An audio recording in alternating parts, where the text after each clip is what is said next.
السلام عليكم، أهلا ومرحبا بكم أحبتي في وصفة جديدة من أقوى الوصفات الناجحة والمجربة. قبل أن نشرع في الوصفة وكالعادة أتمنى منكم أحبتي الصلاة والسلام على رسول الله. اللهم صل وسلم وبارك على سيدنا محمد وعلى آله وصحبه أجمعين. وصفتنا لليوم أحبتي من الوصفات الناجحة المجربة لعلاج السعال، الكحة، ضيق التنفس، الربو والحساسية. وصفة مجربة مليون في المئة، نتائجها مبهرة وساحرة، فقط تتطلب منكم استعمالها بالطريقة الصحيحة وتحضير الوصفة لكل أفراد العائلة. بالنسبة للمكونات نحتاج أحبتي كأول مكون وهو إلى الفجل. بالنسبة للفجل فهو أنواع، بينما في هذه الوصفة سوف نحتاج أحبتي إلى الفجل الأحمر، يكون بهذا الشكل وله العديد من الفوائد سواء في العناية بالصحة أو البدن، كما وأنه يعتبر مسخن بامتياز، يعمل على العناية بالجهاز التنفسي، كذلك علاج العديد من الأمراض سواء على مستوى الرئة، وكذلك تنظيف الشعب الهوائية، كما وأنه فعال جدا للأطفال الصغار ومفيد كذلك للحوامل. بالنسبة للطريقة أحبتي نقوم بأخذ حبة من الفجل الأحمر والقيام بغسلها جيدا وإزالة الشوائب والتراب الملتصق بها. بعد ذلك نقوم بإزالة العروق المنبعثة من الحبة، ثم نقوم ببشرها في المبشرة الرقيقة. دائما أحبتي وصفات ناجحة مجربة، وخصوصا هذه الوصفة فمذاقها مميز جدا، كما وأنها سهلة التناول ومذاقها محبب لدى الكبار والصغار. هنا أحبتي أقوم ببشر الفجل جيدا في المبشرة الرقيقة، وهذه الوصفة فهي من الوصفات التقليدية الناجحة جدا والمجربة، ونتائجها مبهرة ومن أول استعمال، كما وأنها تعمل على تنظيف الصدر وطرد البلغم بصفة نهائية. والآن نمر أحبتي إلى المكون الثاني والضروري من أجل نجاح الوصفة، وهو العسل الطبيعي أو عسل النحل الأصلي.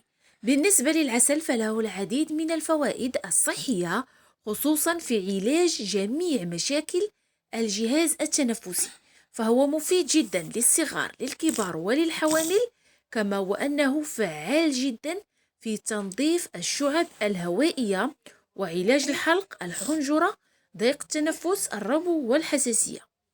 والآن أحبائي نمر إلى طريقة تحضير الوصفة. نحتاج إلى علبة أو قنينة زجاجية محكمة الإغلاق، نظيفة ومعقمة، ثم نقوم بأخذ مبشور الفجل وإضافته إلى القنينة. وبالنسبة لهذه الطريقة فهي الطريقة الصحيحة والناجحة من أجل أن تعطيكم الوصفة نتائج مبهرة ورائعة.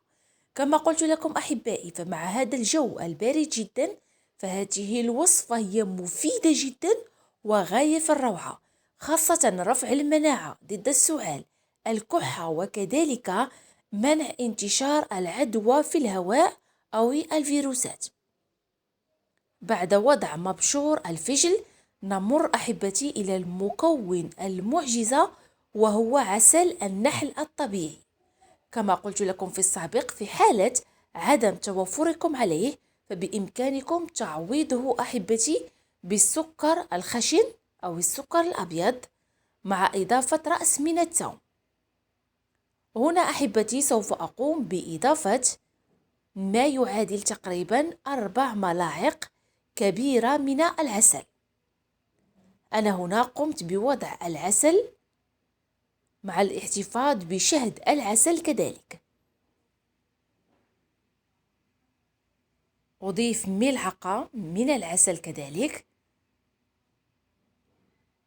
ثم نقوم أحبتي بخلط المكونات جيدا حتى تتجانس مع بعضها البعض دون إضافة أي مكون آخر. فهذين المكونين هم كافيين أحبائي من أجل نجاح الوصفة وصدقوني أنه سواء كنتم تعانون من الكحة، من السعال، من البلغم، من الحساسية، من ضيق التنفس، فهي وصفة ممتازة للغاية.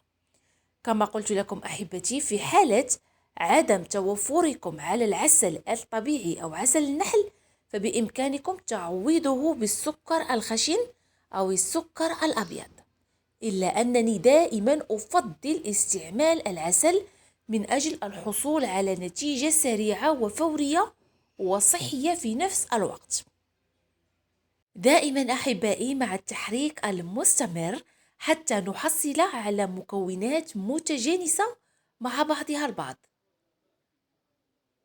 أستمر أحباتي بالخلط حتى أجانس المكونات مع بعضها البعض، ثم سوف نقوم أحبتي بإغلاق القنينة والاحتفاظ بها ليلة كاملة، ما يعادل 12 ساعة. فإذا قمتم أحبتي بتحضيرها في 7 مساء، تقومون أحبتي بالانتظار 12 ساعة، ثم تقومون أحبتي بعد ذلك بتتمة الوصفة. أنا هنا سوف أقوم بترك الوصفة ليلة كاملة، وفي الصباح أحبتي سوف أكمل معكم الوصفة.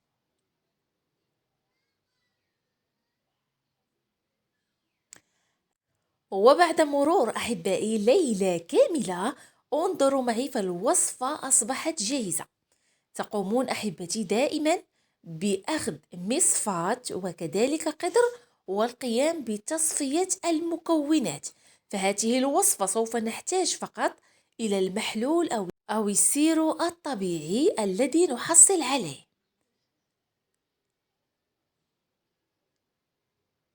باستخدام مصفاة أحبتي نقوم بتصفية المكونات، وتصبح الوصفة أحبتي جاهزة للاستعمال. وكالعادة أحبتي، فأتمنى منكم جميعا مشاركة هذه الوصفة المجربة مني شخصيا، والتي أقوم حاليا بتحضيرها لأبنائي، فهي رائعة جدا. وكالعادة لا تنسوا مشاركتها مع كل من هو في حاجة إليها، ولكم كامل الأجر والثواب. فهذه الوصفة فهي وصفة مميزة جدا، مجربة وناجحة 100%. فقط تتطلب استعمالها بالطريقة التي سوف أقولها لكم، وصدقوني وأنا متأكدة أنكم سوف تشكرونني وتترحمونني عليها بإذن الله. انظروا معي أحبتي إلى اللون، فهو يتغير ويصبح يميل إلى البني الغامق، كما وأن المذاق هو جد محبب لدى الأطفال الصغار وكذلك لدى الكبار. وبالنسبة لطريقة الاحتفاظ، تقومون أحبائي بأخذ قنينة زجاجية أو أخذ قنينة دواء فارغة، ثم تقومون بالاحتفاظ بالوصفة فيها. بالنسبة للوصفة أحبتي، فهي تدوم لكم لمدة 2 فقط. تقومون باستعمالها يوميا للأطفال الصغار، للكبار، وكذلك مفيدة للحوامل.